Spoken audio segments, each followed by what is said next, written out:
श्री कृष्ण लीला के चिंतन में ब्रज के संपूर्ण गोप बालक एवं गोवश बने हुए श्री कृष्ण का ये खेल प्रायः 1 वर्ष तक निर्बाध चलता है। किसी को इस रहस्य का पता नहीं लगता। 1 वर्ष में 5-6 दिन कम रहने पर एक दिन बलराम जी को वन में गायों का अपने पहले के बछड़ों पर तथा गोपों का अपने बालकों पर असीम और अदम्य स्नेह देकर के आश्चर्य होता है, और तब श्री कृष्ण उनके सामने इस रहस्य का उद्घाटन करते हैं। प्रभात होता, संध्या आती, निशा के शाम अथवा शुभ्र आवरण से व्रजपुर आवृत हो जाता एवं पुनः तरनी किरणें उसे आलोकित करने लगती।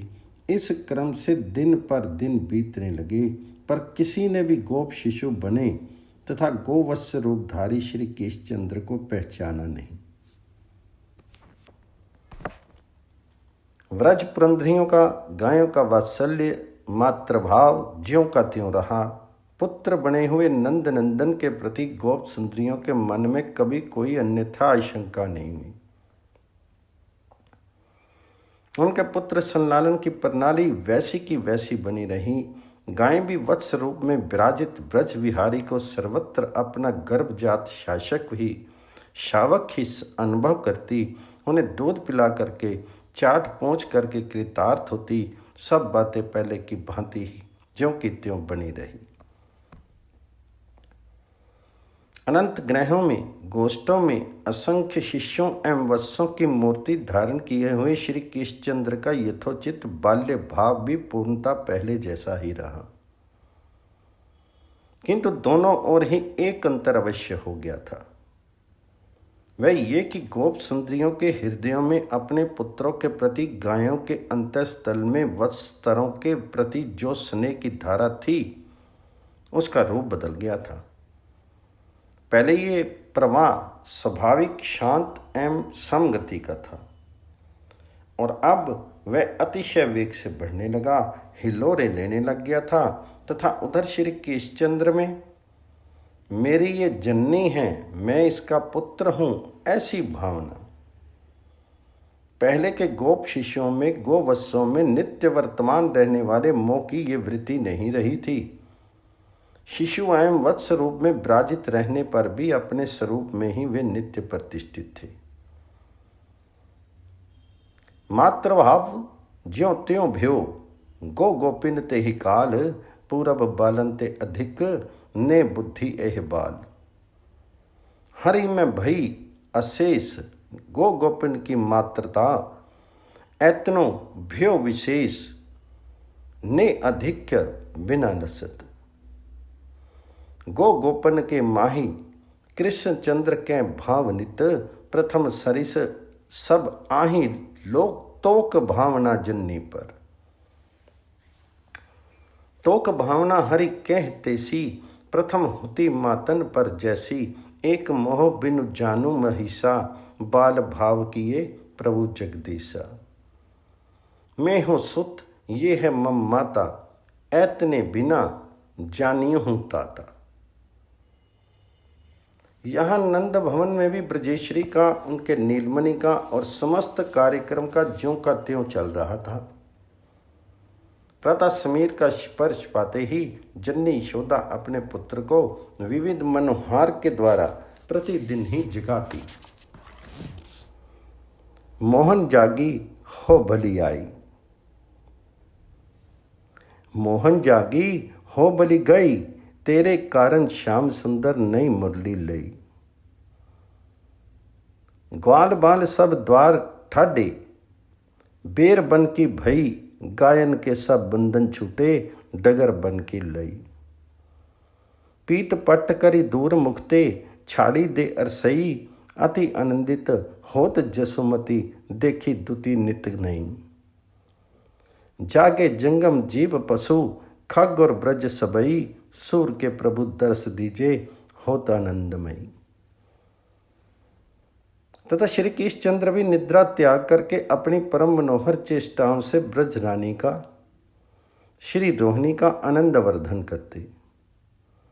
फिर अग्रज के सहित नील सुंदर का संलालन होता और तब वे वत्स चारण के लिए वन में चले जाते। सायंकाल लौटते माता उन्हें अंक में धारण करती, अपने कोटि प्राणों का स्नेह दे करके ऋतु के अनुरूप उपचारों से लालित करके वन का श्रम हरती, व्यारू होती और श्री कृष्णचंद्र पौड़ जाते। प्रति क्षण बढ़ते उल्लास से प्रत्येक चर्या सदा की भांति पूर्ण होती, किंतु एक विलक्षणता यहाँ भी हो गई थी। अब नंदनंदन में पुर सुंदरियों की भीड़ जो नहीं रही। कहाँ तो श्री कृष्णचंद्र के दर्शन से नेत्र शीतल करने, उन्हें क्रोध में लेके प्राणों की व्यथा शांत करने के लिए एकत्र हुई गोपिकाओं से राजप्रसाद का कोना कोना पूर्ण रहता, ये दशा थी। और अब बाहर का कोई नहीं। अब तो ब्रजेश्वर का परिवार, नंदराय, यशोदा रानी, श्री रोहिणी, सेवक, गोप, दासियां, परिचारिकाएं, बस इन्हीं का साम्राज्य है। ये चाहे जैसे राम श्याम को लाड लडावें। पहले तो बाहर से आई गोपी को सम्मान देना अनिवार्य हो जाता। वह नीलमणि को अपना स्नेह समर्पित कर सके, उसे ऐसा अवसर देना ही पड़ता। और एक दो हों तो भी बात थी, जब समस्त ब्रज मंडल ही उमड़ आता है तब घर वालों की स्वच्छंदता छिनेगी ही। पर अब उन्हें पूर्ण सुयोग मिल गया है मनमाना करने का। साथ ही इस और किसी का ध्यान भी नहीं गया है। पुरुष सुंदरियां क्यों नहीं आती, ये प्रश्न भी किसी के मन में उदय नहीं हुआ, जैसे कुछ भी नवीनता नहीं हुई हो। यही अनुभूति परिवार के प्रत्येक सदस्य को है।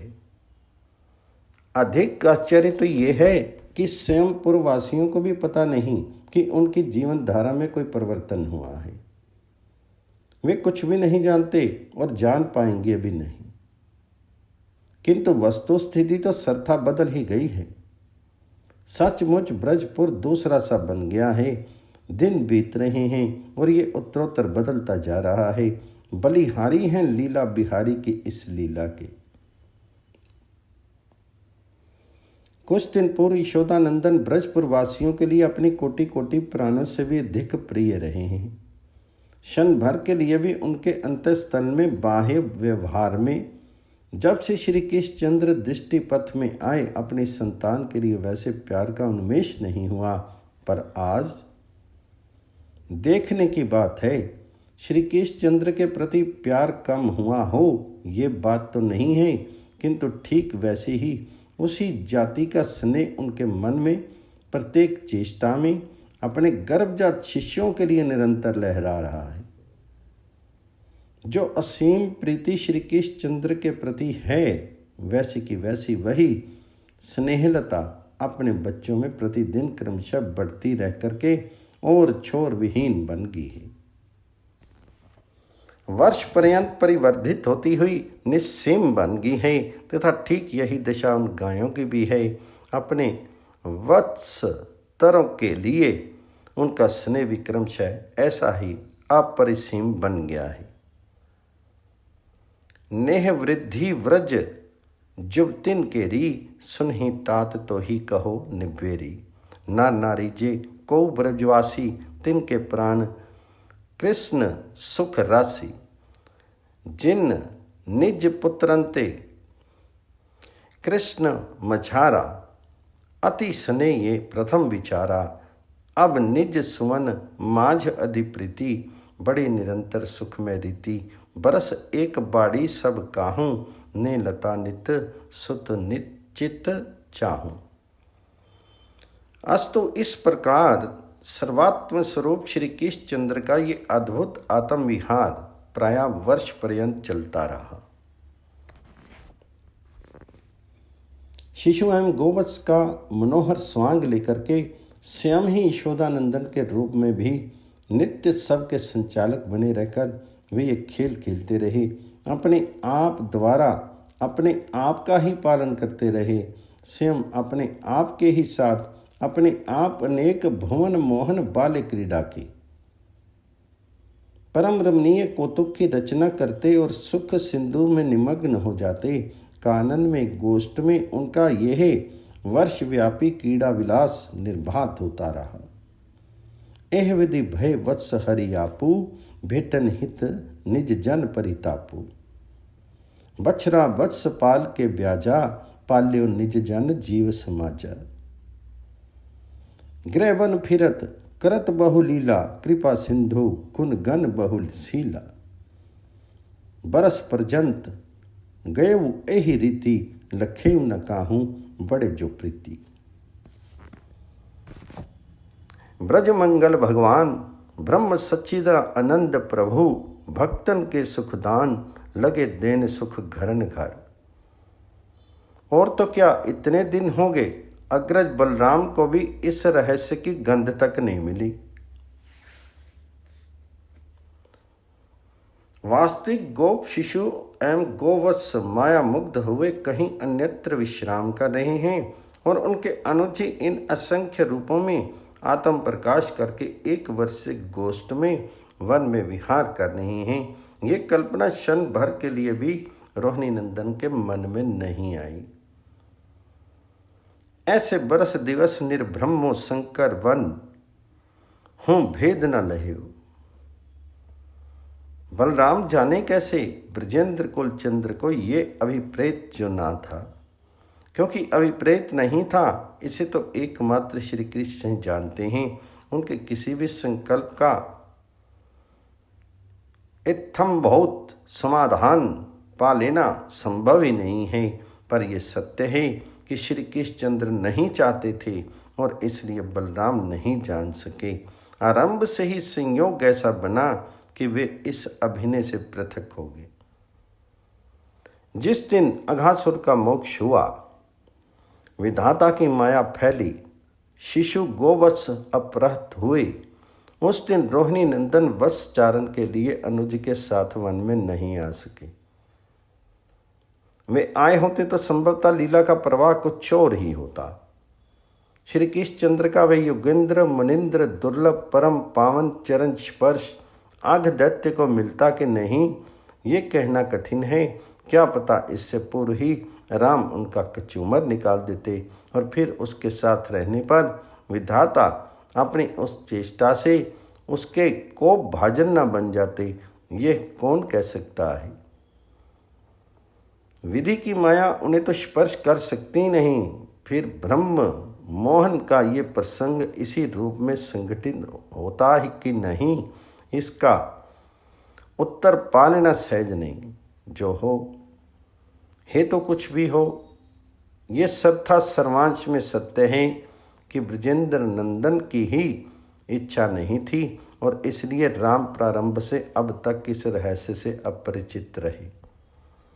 अन्यथा श्री कृष्णचंद्र के शेष नाम से अभिहित उनके ही दूसरे रूप बलराम के लिए कौन सी वस्तु ज्ञात है।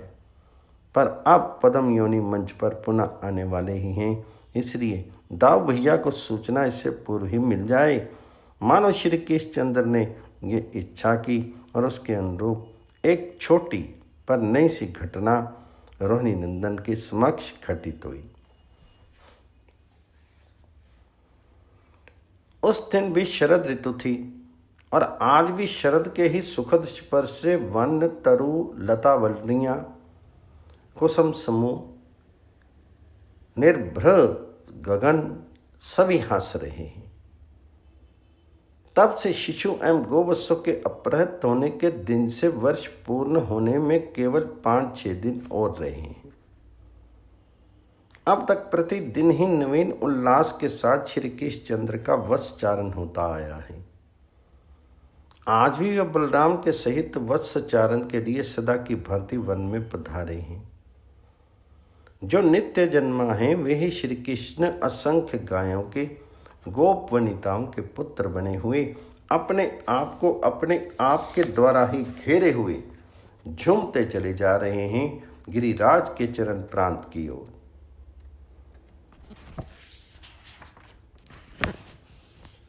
ऐतने दिन पर्यंत प्रभु चरित लखेऊ नहीं राम, रहेऊ दिवस वट 5 जब लखेउ कछुक बल धाम। जो बरनत मुनि कृपा निधाना, हरि चरित्र सुखप्रद जग जाना। एक समय बलदेव समेता, वन गवने प्रभु कृपा निकेता। वत्स चरावन हेतु उदारा, अपर सखाते ही को गन पारा। बरस मांझ दिन पांचक ऊना, अति प्रसन्नता दिए दिन दिन दूना। उठी मोहन प्राता चले बन को, ले राम सखा बछरावन को। वन को सुत मातनी जानी, थई कछ उछी कलेऊ बांधी दे। उर मोह प्योधी परी चलते, नहीं बात कढ़े जो कहू गलते। गाँव में बन जात रमाई चले, मुरके चितवे सुत चाही भली। शिष्यों की श्रृंगधनी वंशीराव करतलवाद्य से गोवर्धन परिसर निनादित हो उठता है। अन्य पशु विहंगम चंचल होकर के नंद नंदन के दर्शन के लिए उस दिशा में ही दौड़ पड़ते हैं। उन्हें रंचक मात्र भी भय नहीं होता, अपितु श्री कृष्ण सखाओं का ये श्रृंगनाद उन्हें प्रतिदिन ही नए उल्लास से भर देता है। वे इनकी प्रतीक्षा करते रहते हैं, अस्तु आज भी उनके आनंद का पार नहीं है। वे देख रहे हैं श्री कृष्णचंद्र की ओर, उनके सखाओं की ओर, तथा श्री कृष्णचंद्र एवं उनके सखा इनकी ओर निहार करके प्रफुल्लित हुए आगे बढ़ते जा रहे हैं। और अब आ गया है क्रीड़ा के उपयुक्त स्थल। फिर तो उद्दाम कौतुक आरंभ होने में विलंब क्यों है। पहुँचे बन सुखधाम, सखा संग अभिराम। अमित खेल तय खेली, बछरन बछरन मेली।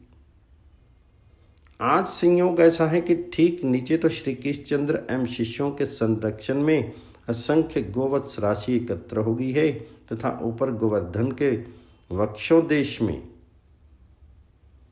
पर्वत के बहुत ऊपरी समतल तृणपूर्ण भूभाग में वृद्ध वयस्क गोपों से परिचालित समूह की समूह गायें विचरण कर रही हैं। गायें तो बहुत पूर्व आ चुकी थी, पर गोवत्स आए हैं अभी अभी कुछ क्षणों पहले। किंतु इनके आते ही एक विचित्र सी बात हो गई। धेनु पालकों ने देखा सहसा गौएं अतिशय चंचल उठी, उनकी दृष्टि केंद्रित हो गई है नीचे गिरिराज के तट देश में एकत्र हुई गोवत्स राशि की ओर। इनमें और उनमें व्यवधान भी कम नहीं है, गोवत्स इनसे बहुत दूर हैं।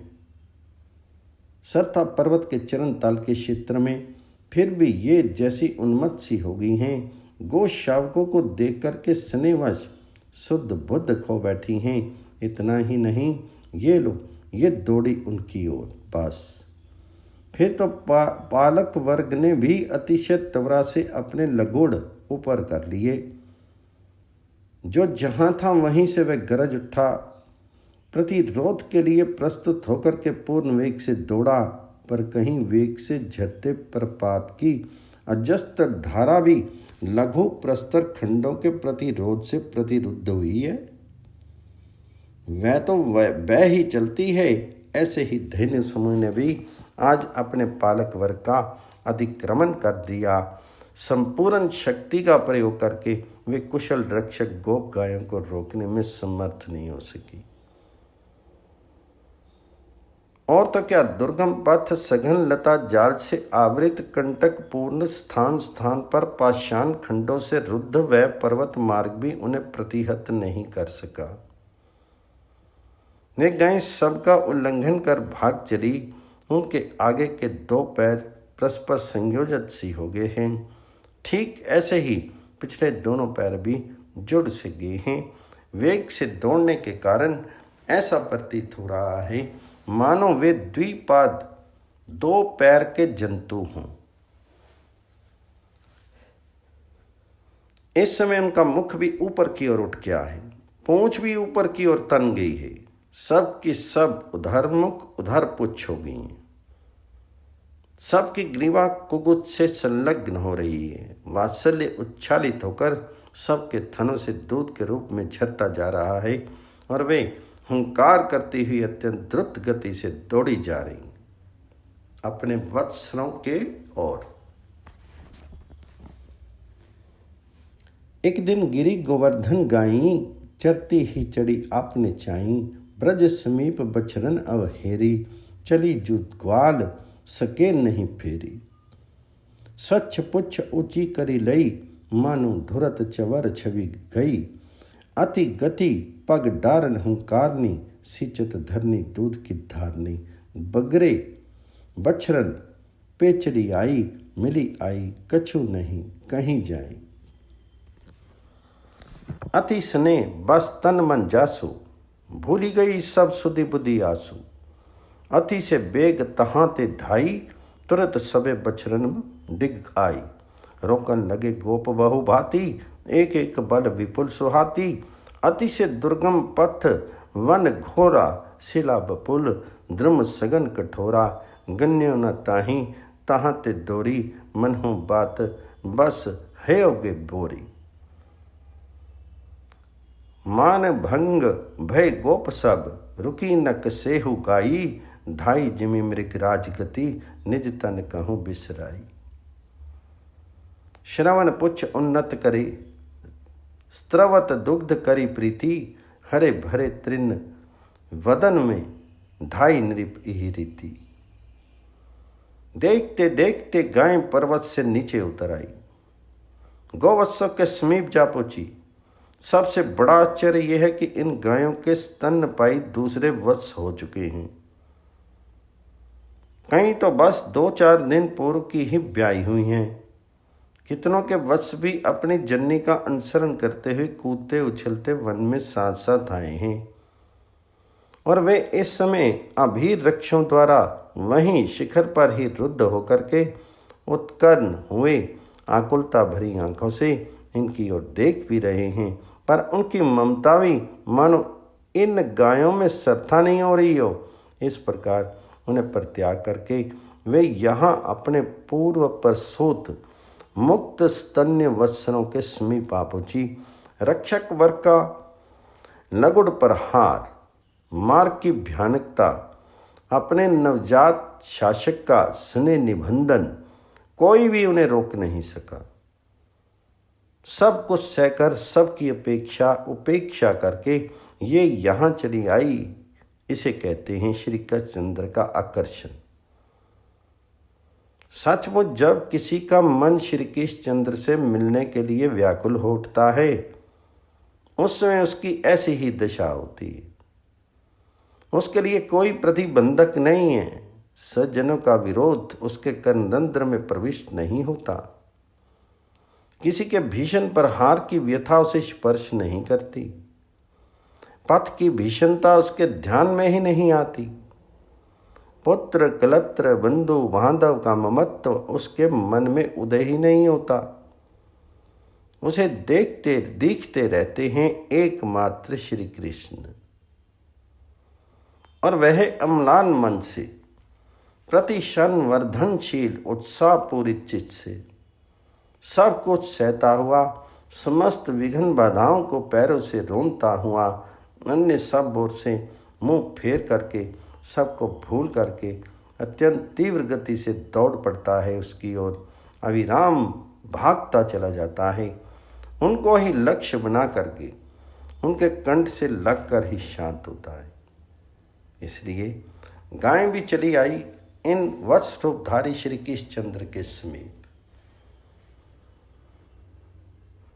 तथा आकर अपने वत्सों से मिलकर के जो इनकी दशा होती है उसे वाणी में कैसे व्यक्त करें। किसी अंश में इतना सा संकेत मात्र कर सकती हैं। वे गायें स्नेह अतिरेक वश जीव निकाल करके इनके अंगों को ऐसे चाटने लगती हैं मानो उठाकर अपने हृदय में रख लेना चाहती हूँ।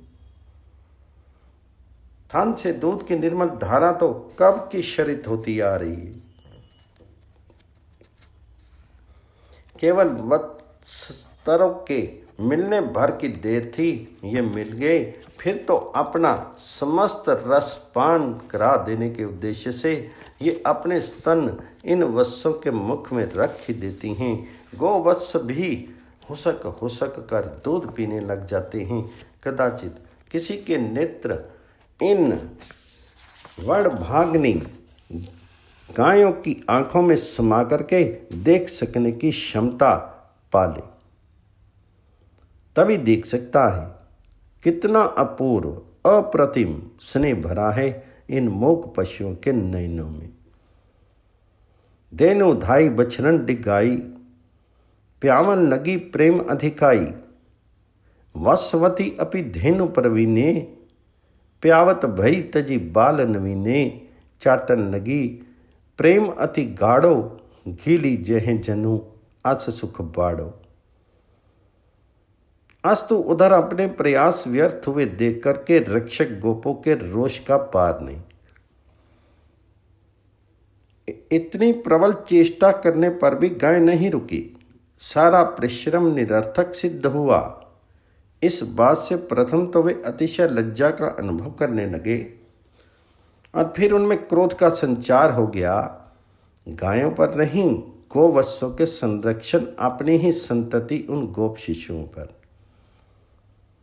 वे सोचने लगे पशु तो पशु ही हैं, इनमें बुद्धि नहीं। वास्तविक अपराधी तो ये शिशु हैं। सचमुच नंद नंदन एवं बलराम का अनुसरण करते करते ये सब अतिशय उद्यत हो गए हैं। देखो ना, इतना तुमुल कोलाहल कर इन सबों ने जानबूझकर गायों को बिचकुआया है।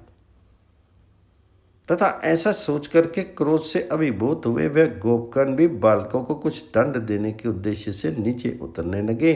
उस दुर्गम पर्वत पथ को पार करते समय उन्हें अत्यंत कष्ट हो रहा है, फिर भी तीव्र क्रोध के आवेश में चाहे कुछ भी हो वहां जाकर के शिशुओं का शासन करना ही है। इस आवेश में पूरे वेग से चल करके वे गिरिराज के तट देश में उतर पड़ते हैं। कौन बतावे पहले उसकी दृष्टि उनकी गोप समूह पर पड़ी या बालकों पर। गायें तो तन में हो रही हैं, वस्तरों को अपना स्नेहदान देने में। उनके लिए रक्षक वर्ग के रोष के शायद नेत्र का कोई अर्थ नहीं, किंतु जब इनकी दृष्टि बालकों पर पड़ी तब एक बार तो वे सब के सब बालक सन्न रह गए। अवश्य स्थिति बदलते देर नहीं लगी। निमेष गिरते न गिरते रक्षक गोपों की दशा भी विचित्र ही हो गई है। वे आए तो थे शिष्यों की भर्त्सना करने, उन्हें दंड देने, और हुआ ये कि वात्सल्य के प्रबल में सहसा सब के सब एक साथ बह चले। उनकी समस्त चित्तवृत्ति इसमें निमग्न हो गई। क्या हुआ, कैसे हुआ, ये किसी ने नहीं जाना। बस उन्होंने शिष्यों की ओर देखा ही था कि एक झोंका सा आया, तड़ित लहरी सी छू गई और उच्छलित हो उठा स्नेह रस सिंधु। मन बुद्धि प्राण इंद्रियां शरीर सब डूब गए इसमें। क्रोध की वृत्ति समा गई इसके अतल तल में। ऊपर उठी अनुराग की लहरें, इनके साथ ही नाचते हुए उनके प्राण दौड़े पुत्रों को अंक में भर लेने के लिए। लगुड़ हाथ से गिर गया, भुजाएं फैल गई, मानो सहस्त्र सहस्त्र प्राणों की आरती। उत्कंठा प्रत्येक गोप में एकत्र हो गई हो। ऐसे उल्लास से उन सबों ने अपने अपने पुत्रों को उठा करके अंक में धारण कर लिया, वक्षस्थल से लगाया और फिर मस्तक का घ्राण लेने लगे। वे इस समय पुत्रों के स्पर्श से, घ्राण से जिस परम आनंद का अनुभव कर रहे हैं, इसे वे ही जानते हैं।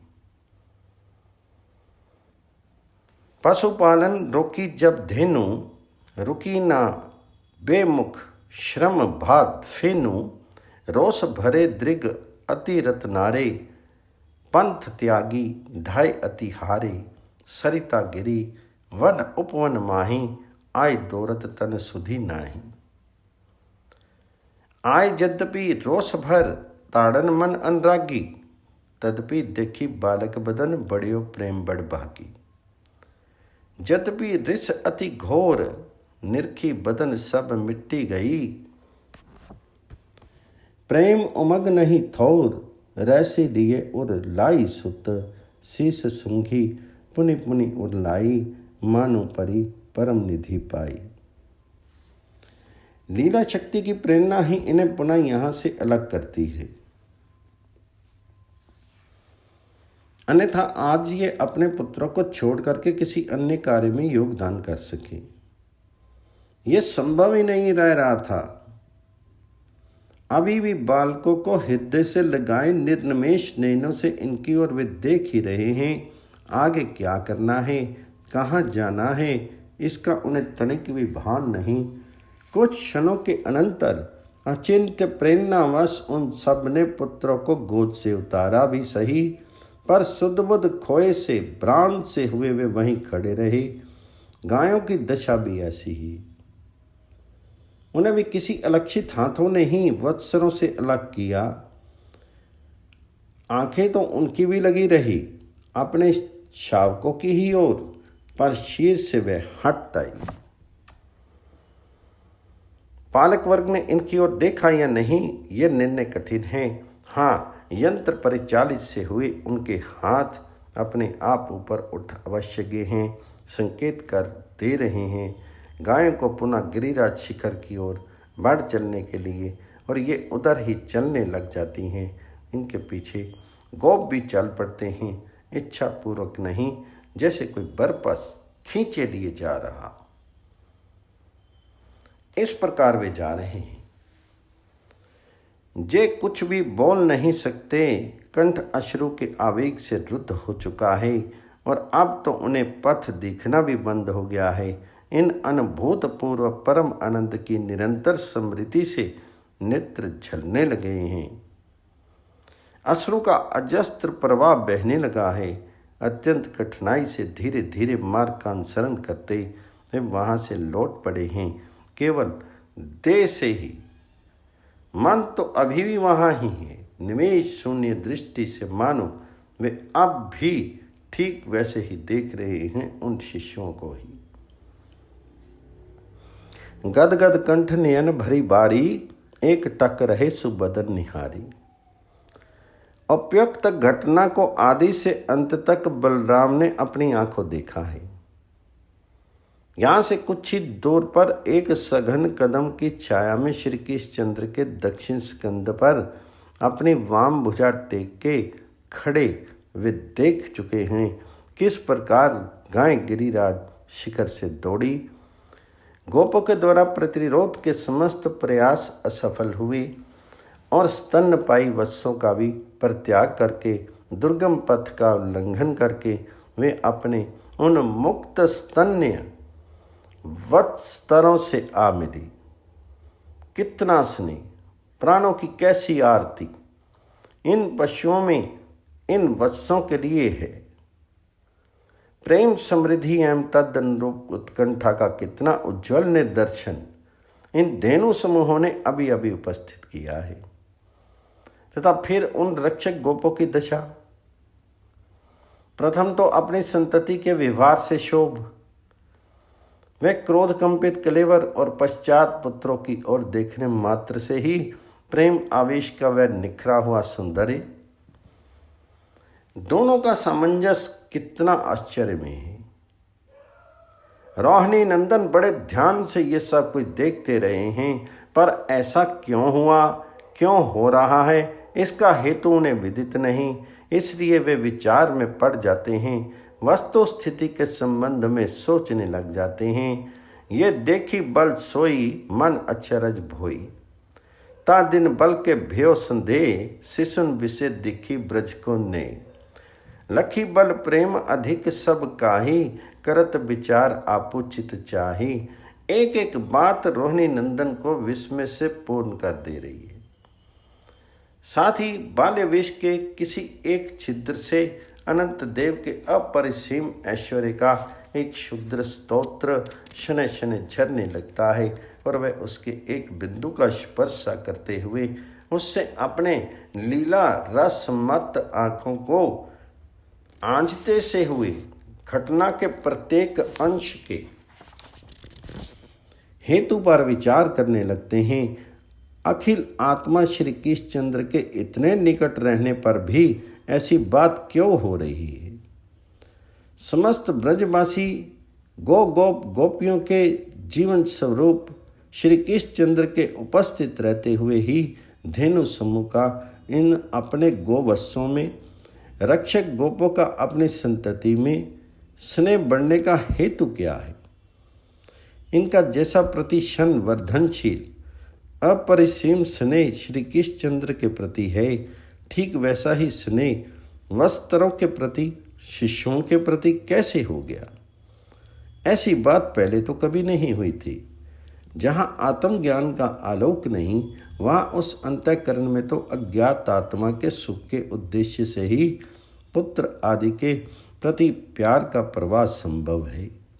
किंतु जहाँ जिन नेत्रों के सामने अखिल आत्मा विशुद्ध सत्य विग्रह श्री कृष्णचंद्र विराजित हैं, निरंतर अत्यंत निकट अवस्थित रह करके जिनमें लीला रस सुधा का दान कर रहे हैं, वहाँ अन्य के प्रति आकर्षण, अपनी संतति के प्रति स्नेह कैसे संभव हुआ?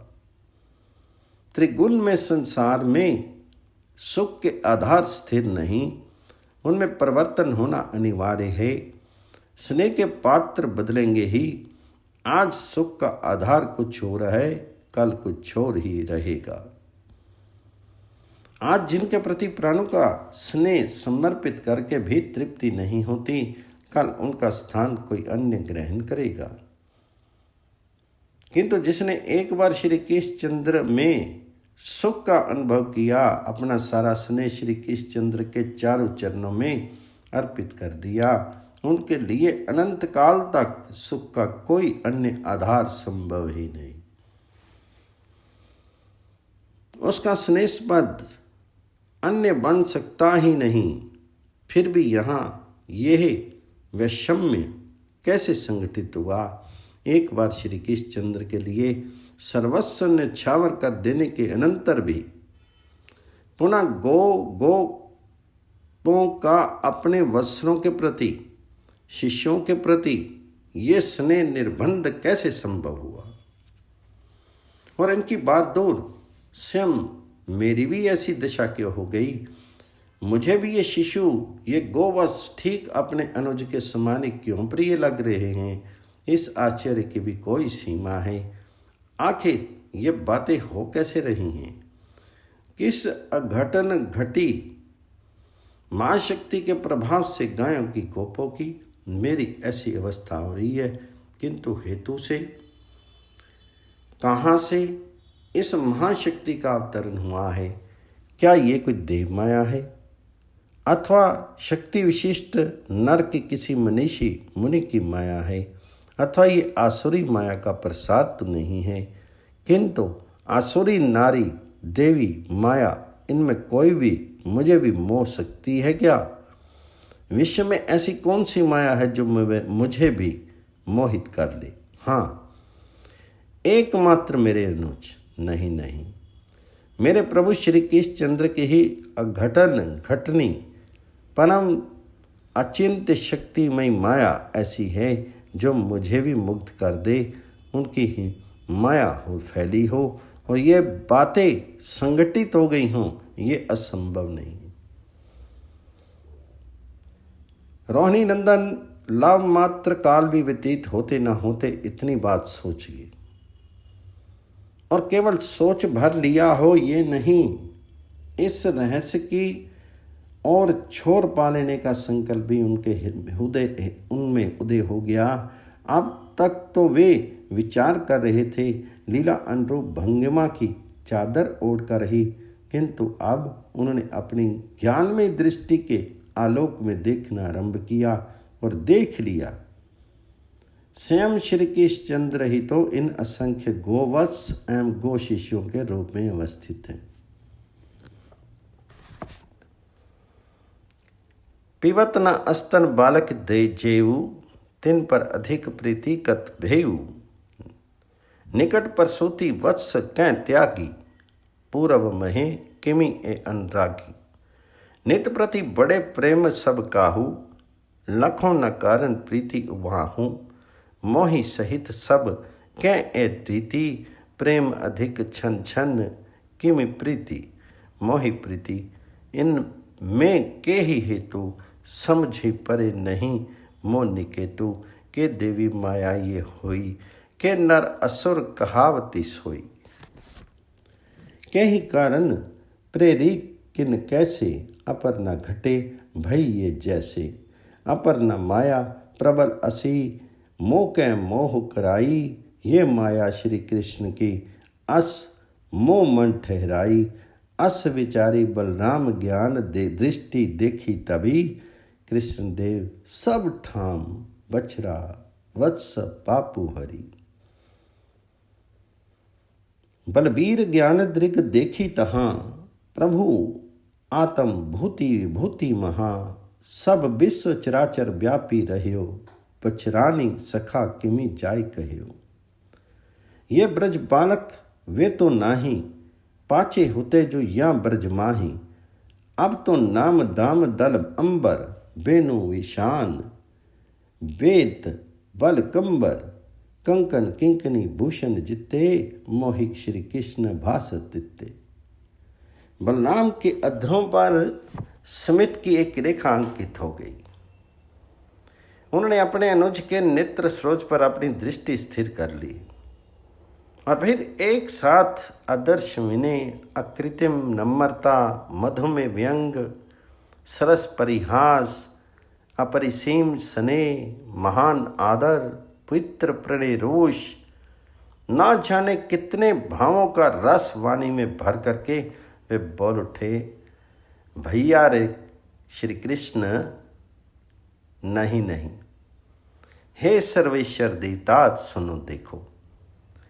गोवत्स गोप शिष्यों के रूप में पार्षद नहीं, ऋषि नहीं, एकमात्र तुमने ही है इन असंख्य रूपों में आत्म प्रकाश किया है। यहाँ दिख रहे हैं वत्स शिशु एवं उनसे संबंधित अनंत पदार्थ, किंतु वास्तव में तुम्हारे अतिरिक्त यहाँ अन्य कोई नहीं, कुछ भी नहीं। केवल तुम ही इन असंख्य रूपों में मूर्त हो रहे हो। बता दो भैया, हे महामहेश्वर बता दो प्रभु। इन परिदृश्यमान गोशावक, गोबालक, श्रृंग, वेत्र, छिंके आदि अनंत रूपों में आखिर तुमने आत्म प्रकाश किस उद्देश्य से किया है? विस्तार से नहीं, संक्षेप में ही सुना दो भैया। रोहिणी नंदन ने शीघ्र उत्तर पाने की प्रतीक्षा सी व्यक्त करते हुए अतिशय और कंठ से इतनी बात कह दी तथा जब दाऊ भैया ने पूछ ही लिया तब नील सुंदर भी अब उनसे गुप्त क्यों रखें। समस्त विवरण उन्होंने अग्रज को विस्तार से सुना दिया। तुम अब सकल मोहि मोहि भासत, तब गति अगम वेद इमि भासत। मोहि बुद्धि ब्रह्म के ये साची, सब में तुम ऐसी मति राची। तब हरि कंज सुवन कृत भाखे, बल सो कहूँ द्राम नहीं राखे। जब हंसी हलधर हरि तन चाहियो, हरि तब सब हलधर सो कहियो। इस प्रकार बलराम के समक्ष श्री कृष्णचंद्र के आत्म विहार का रहस्य प्रकट हुआ और अब आ रहे हैं पद्म योनि अपनी कृति का परिणाम जानने। श्री कृष्णचंद्र पर अपनी माया का प्रभाव देखने। मोहित वे श्री कृष्णचंद्र की बाल्य मातृ का रस लेने भ्रांत हुए हैं वे, अन्यथा श्री कृष्णचंद्र पर अपनी माया विस्तार करने की वृत्ति उनमें नहीं जागती। अरे जिनकी माया संकर्षण को भी भ्रमित कर दे रही है, उनकी विधि की माया क्या करेगी? संकर्षण हो नहीं सुधी परे, विधि बावरो जो पची पची मरे। बाल कृष्ण भगवान की जय, यशोदा मैया के लाल की जय, नंद के गोपाल की जय।